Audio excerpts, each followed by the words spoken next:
আসসালামু আলাইকুম।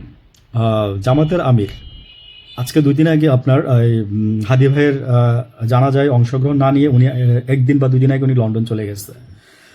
যাওয়ার উদ্দেশ্য কি? উনি লন্ডনে সরকারের একটা প্রতিনিধি দলের সাথে উনি আম খুব গুরুত্বপূর্ণ বিষয় নিয়ে কথা বলবেন। জামাত ইসলামকে মনে, মনে পছন্দ করি।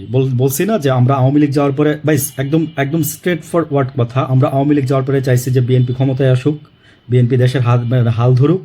এখন আমরা চাই জামাত ইসলামের হাল ধরুক। কিন্তু জামাত ইসলামও মাঝে, মাঝে যেরকম অ্যাঙ্গেল থেকে দৃষ্টিকোণ থেকে মানে দেখেন বা ভাবেন, মাঝে, মাঝে আমরা আসলে মানে সন্দিহান হয়ে যাই যে আসলে আমরা কি করব? আমি বলছি যে, সমস্যার সমাধান নাই, সেটা সমস্যার সমাধান হচ্ছে সময়। Time will say what will do. জামাতের আমির গেছে সেটা আমার কোনো সমস্যা নাই। কিন্তু জামাতের লোকজন কিছু, কিছু লোকজন হচ্ছে বেপরোয়া। প্লিজ আপনারা এই দিকটা একটু খেয়াল করবেন। আমি খুশি হব তাতে। বিকজ আমারও পছন্দের একটা আমি দল পছন্দ করি না। আমি ব্যক্তি পছন্দ করি। তারপরে বললাম যে আমার পছন্দের একটা দল। তারপরেও বললাম। তারপরের কথা আরকি এটা। আমার ব্যক্তি পছন্দ।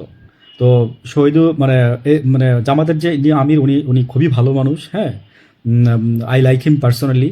আমার আর আজকে আরেকটা জিনিস হচ্ছে লন্ডনে চলে গেছে জুবাইদা রহমান বিএনপির। চলে আসবে আপনার হচ্ছে ২৫ তারিখে তারেক জিয়া যেদিন বাংলাদেশে ফিরবেন ওদিন হয়তোবা ওনার মেয়েও জাইমা রহমানও ফিরবেন এবং স্টেজে জাইমা রহমানও থাকবেন। আমি আজকে বললাম কথাটা দেখেন। আর হচ্ছে যে হ্যাঁ, আমার আরও অনেক কথা আছে। বনিয়া আমিন ভাই একটা পোস্ট করছে বিএনপি, জামাত এবং ভারতকে নিয়ে। তো এখানে আমার এই অল্প কথায় শেষ হবে না। আমি আরেকটা জায়গায় একটু বলবো। ওনার কথা কোট করে, করে ধরেই বলবো এবং খুব সত্যি কিছু কথা বলছে উনি। বনিয়ামিন ভাই।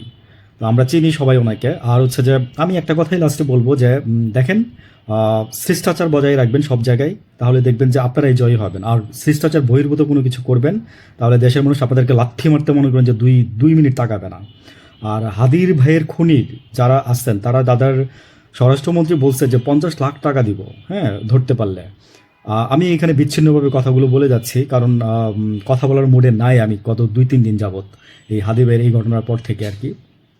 ভাবছিলাম যে আল্লাহ হয়তো বা যদি বাঁচাই দেয়, কিন্তু তারপরেও মানে আমি সেদিনই মারা গেছে এটা এটা এটা আমি আমি বুঝছিলাম, কিন্তু বলি নাই যে দরকার নাই এত ইয়ে করার।